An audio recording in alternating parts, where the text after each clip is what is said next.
मित्रांनो, घरोघरी मातीच्या चुली या मालिकेच्या नवीन लेटेस्ट एपिसोडमध्ये आपण पुढे असं पाहणार आहोत की इकडे ऐश्वर्या पार्वतीला धमकी देते. तिला सांगते, तुला जरी हे कळालेलं असलं जानकीच तुझी मुलगी आहे तरी तू कोणालाही सांगायचं नाही आणि आजच्या दिवस माझी साथ द्यायचीच. त्यानंतर ती असं म्हणून तिथनं निघून जाते आणि तिलाही आतमध्ये यायला सांगते.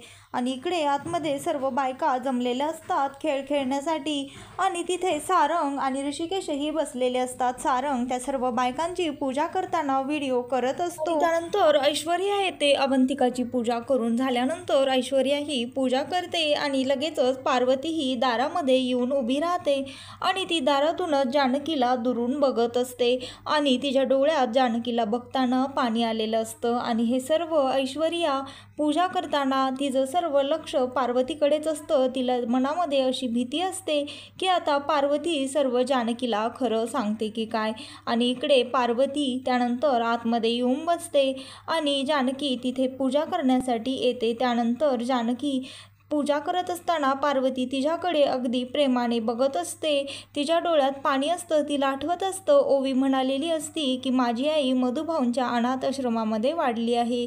तिला वाटतं माझी लेक माझ्या डोळ्यासमोर असूनही मी तिला ओळखू शकले नाही. आणि जानकीला वाटतं हे अचानक माझ्याकडे अशा नजरेने का बघत आहे. तर त्यानंतर ती स्वतःच्या मनाशीच म्हणते, तुम्ही किती जरी प्रेमाने माझ्याकडे पाहिलं ना तरीही मी आता तुमच्या ह्या घेरामध्ये येणार नाही, तुमच्यात फसणार नाही. माझी आई कोण आहे मी सत्य तुमच्याकडनं सगळं वदवूनच राहील. आणि इकडे ऐश्वर्या म्हणत असते, तुला वाटत आहे की तुझी लेक आता तुला भेटली पण मी हे होऊ देणार नाही. तुमच्या मायलेकीची भेट मी कधीच घडू देणार नाही. आता बघ तुझा आजचा शेवटचाच दिवस ठरतो की नाही. आणि त्यानंतर तिथे सौमित्रा तिथे जमलेल्या सर्व बायकांना शांत करते आणि म्हणते, अगं बास आता किती हसता. आणि त्याही सांगते, तुम्हा सर्वांना तर माहीतच आहे की रणदिवेंकडची मंगळागौर नेहमी पारंपरिक पद्धतीने आणि अगदी थाटामाटात असते. त्यावर ती म्हणते, तुला काय सांगू अवंतिका, पूर्वी तर आम्ही एवढे खेळ खेळायचो ना, अगदी रात्रभर खेळत असायचो. बाहेर इकडे झिम्माड पाऊस चालू असायचा आणि आतमध्ये घरात मात्र बायकांचा मस्त झिम्मा चालू असायचा. पण आता बरंच काही बदललं आहे. पण आपल्याकडे मात्र पारंपरिक पद्धतीनेच आणखीनही मंगळागौर होत असते. थोडेफार बदल झालेले आहेत पण उत्साह मात्र तोच आहे. तुला सांगते अवंतिका, ह्या माझ्या मैत्रिणी आहेत ना, ह्या फार हुशार आहेत. ह्या अगदी छान गातात नाचतात. आता ह्या आल्या आहेत म्हटल्यावर आपली मंगळागौर अगदी व्यवस्थित पार पडेन. त्यावर ती म्हणते, आई मला सांगा आता भाऊजीही आपल्यासोबत इथे नाचणार आहेत का, फुगडी घालणार आहेत का. त्यावर त्या म्हणतात, नाही ग. त्या म्हणतात, मग इथे भाऊजी का बसलेले आहेत, त्यांना तुम्ही बाहेर जायला सांगा का तेही फुगडी घालणार आहेत. त्यानंतर ऋषिकेश आणि सारंग तिथनं निघून जातात आणि सारंग म्हणतो, जाता जाता मी थांबलो असतो तुमचे फोटो काढायला. त्यावर अवंतिका म्हणते, जर फोटो काढायचे असतील आणि थांबायचंच असेल तर तुम्हाला फुगडी घालावी लागेल. बघा आता मग तुम्हाला चालत असेल तर तुम्ही थांबा. त्यानंतर सारंगही तिथनं निघून जातो आणि इकडे बायकांचा जिम्मा रंगतो, त्यांचे खेळ रंगतात, त्यांची फुगडी घालायला चालू होते आणि असे अनेक विविध खेळ ते खेळायला लागतात. आणि इकडे ते खेळ खेळत असताना पार्वतीचं मात्र सर्व लक्ष जानकीकडेच असतं. ती स्वतःच्या मनाशीच म्हणते, खरंच माझी लेक किती चांगली आहे. ज्यावेळेस मी मधुभाऊच्या आश्रमामध्ये हिला सोडून गेले होते त्यावेळेस मात्र हिचं नाव नव्हतं, पण आता मधुभाऊंनी हिचं नाव जानकी किती छान ठेवलं आहे. ती अगदी तिच्या नावासारखीच वागते, सुंदर आहे, मनमिळाऊ आहे, अगदी सर्व घर सांभाळून घेते, माणसांची मने जपते. खरंच आता मला तुला सांगितल्याशिवाय राहत नाही की मीच तुझी आई आहे. आता जशी आहे तशी तुम्हाला स्वीकार.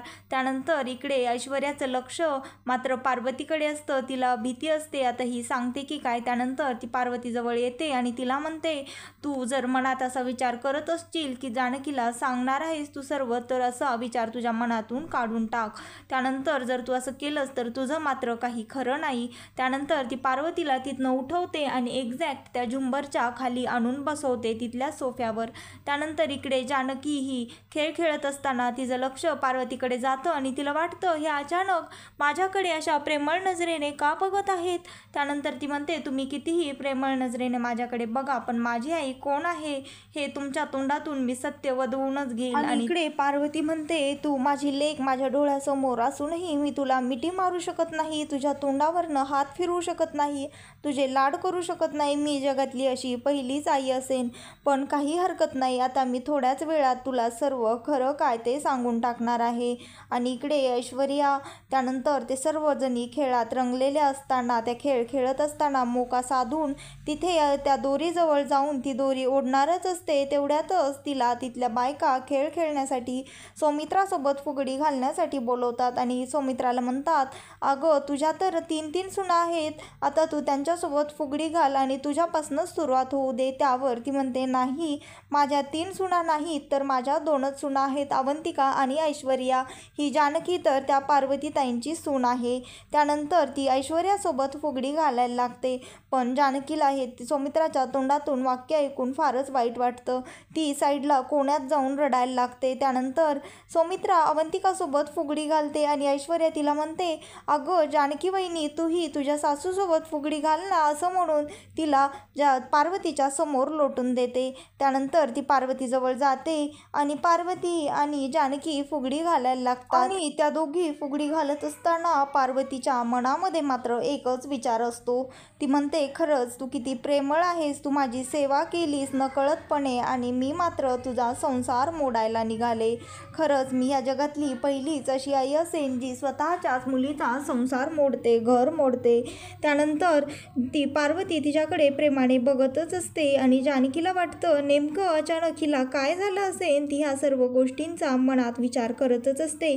तेवढ्यात पार्वतीला गरगरतं, तिला चक्कर येते. मग जानकी तिला सावरते आणि तिथे खुर्चीवर नेऊन बसवते. ज्यावेळेस त्या दोघी फुगडी घालायला असतात त्यावेळेसच खरं तर त्या ऐश्वर्याला झुंबर त्यांच्या अंगावर सोडायचा असतो, टाकायचा असतो. पण मध्येच त्या पार्वतीला चक्कर आल्यामुळे तिचा प्लॅन फसतो आणि त्यानंतर ऐश्वर्या तिथे येते आणि म्हणते, आई आता तो कोणता गेम आहे बरं? का गं, असं त्या गेममध्ये म्हणतात, त्याचं काय नाव आहे? आता तो खेळ खेळूयात. त्यानंतर ती म्हणते, हो.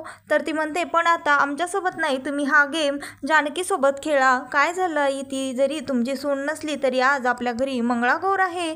त्यावर ती म्हणते, ठीक आहे. आणि मग जानकी आणि सौमित्रा तो खेळ खेळायला सुरू करतात. सौमित्रा तिला म्हणते, अगं सुनबाई, माझ्या पाटल्या घेतल्यास काग काग काग. त्यावर ती म्हणते, अहो सासूबाई, माझा हार घेतला का हो, असं तिला प्रश्न उत्तर त्या एकमेकींना करत असतात. सौमित्रा तिला म्हणते, अगं सुनबाई, माझा मुलगा घेतलास काग काग, माझं घर मोडायला निघालीस काग काग. त्यानंतर ती म्हणते, अहो सासूबाई, तुम्ही रुसलात का हो, असं ती म्हणत असते.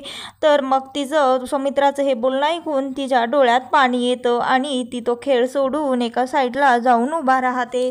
त्यानंतर इकडे पार्वती हे सर्व होत असताना पाहत असते आणि ती म्हणते, ही आई आहे, आज माझ्यामुळेच माझ्या लेकीवर घर मोडल्याचा आळ येत आहे आणि मी तरीही काही करू शकत नाही आणि हे सर्व माझ्यामुळेच झालेलं आहे.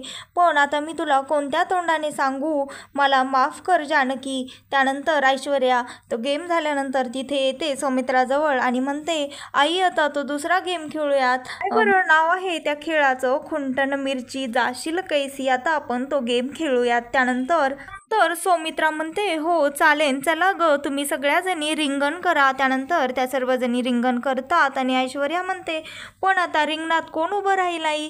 त्यानंतर ती म्हणते, कोण काय, जानकी उभं राहील. त्यावर जानकी म्हणते, नाही नको, अवंतिकाच आता उभे राहील. त्यावर ती म्हणते, नाही नको आई मला.